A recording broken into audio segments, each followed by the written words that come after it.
नमस्ते जी। 153वीं श्रव्य कणिका सत्यार्थ प्रकाश स्वाध्याय एवं प्रवचन माला पंचम समुल्लास में हम वानप्रस्थ एवं संन्यास विधि को जान रहे हैं। प्रमाण दिया गया था तपः श्रद्धे ये ह्युपवसन्त्यरण्ये शांता विद्वांसो भैक्षचर्यां चरन्तः सूर्यद्वारेण ते विरजाः प्रयान्ति यत्र अमृतः स पुरुषो ह्यव्ययात्मा। मुंडकोपनिषद का ये प्रमाण था। तपः श्रद्धे, जो मनुष्य धर्माचरण से परमेश्वर और उसकी आज्ञा में अत्यंत प्रेम करके अरण्य अर्थात शुद्ध हृदय रूपी वन में स्थिरता के साथ निवास करते हैं, वे परमेश्वर के समीप वास करते हैं। जो लोग धर्म को छोड़ने और धर्म के करने में दृढ़, अधर्म को छोड़ने और धर्म को करने में दृढ़ तथा वेदादि सत्य शास्त्रों में विद्वान हैं, जो भिक्षाचर्य आदि कर्म करके संन्यास या किसी अन्य आश्रम में हैं, इस प्रकार के गुण वाले मनुष्य सूर्य द्वार यानी प्राण द्वार से परमेश्वर के सत्य राज्य में प्रवेश करके विरजाह, सब दोषों से छूट के परमानंद मोक्ष को प्राप्त होते हैं, जहाँ की पूर्ण पुरुष सब में भरपूर, सबसे सूक्ष्म, अमृतः अविनाशी और जिसमें हानि लाभ कभी नहीं होता, ऐसे परमेश्वर को प्राप्त होके सदा आनंद में रहते हैं। यहाँ सूर्य द्वारेण प्रयान्ति, ऐसे लोग योगाभ्यास के द्वारा सूर्य द्वार यानी प्राण द्वार से सुषुम्ना नाड़ी से प्राण त्याग कर मोक्ष लाभ करते हैं। इन स्थानों पर सर्वत्र सूर्य का अर्थ प्राण करना ग्रंथकार का ऋषित्व है। जैसे बाह्य जगत में सूर्य, चंद्र, नक्षत्र आदि हैं, वैसे ही शरीर में मेरुदंड में योगी महात्मा सूर्य आदि पदार्थों के अंश को जानते हैं।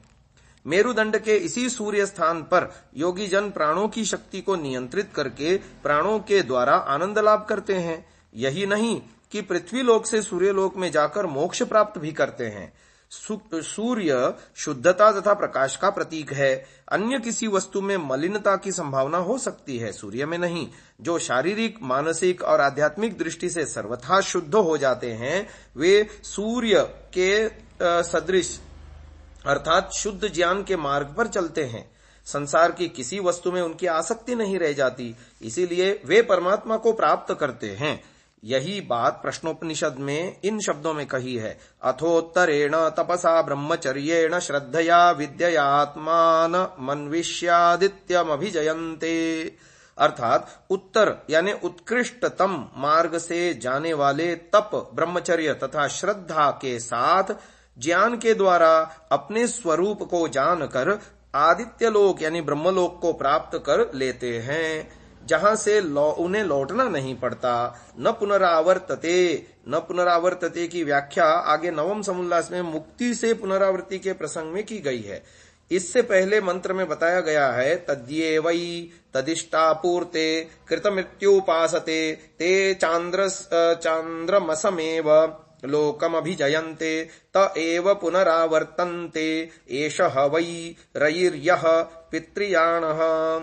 अर्थात जो लोग इष्ट आपूर्ति यानी यज्ञ यागादि इष्ट तथा कूप, तड़ाग, मंदिर, धर्मशाला आदि का बनवाना आपूर्त कहते हैं, इनको ही अपना कृत्य या लक्ष्य मानते हैं और यह सब करके फल लाभ की कामना करते हैं, वे चंद्रलोक को प्राप्त होते हैं। चंद्र भोग्य पदार्थों का प्रतिनिधि है, इसे रई मार्ग या पितृयान भी कहते हैं। ऐसे लोग कर्मफल के बंधन में बंधे होने के कारण सर्वथा शुद्ध नहीं हो पाते।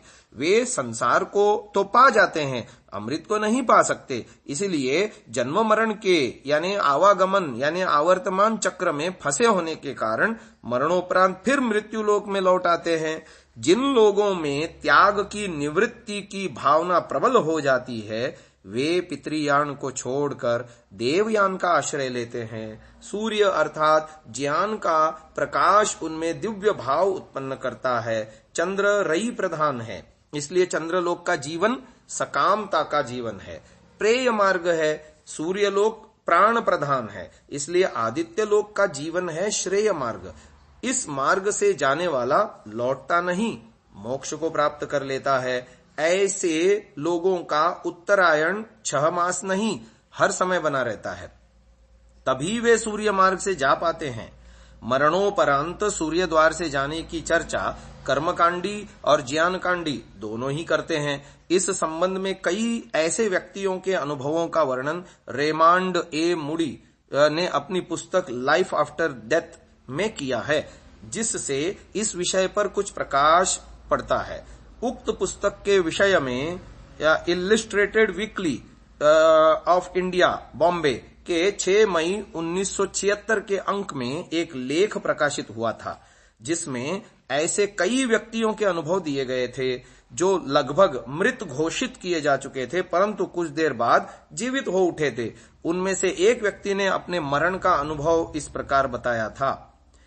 अ pink mist began to gather around me and I floated right through the screen just as if it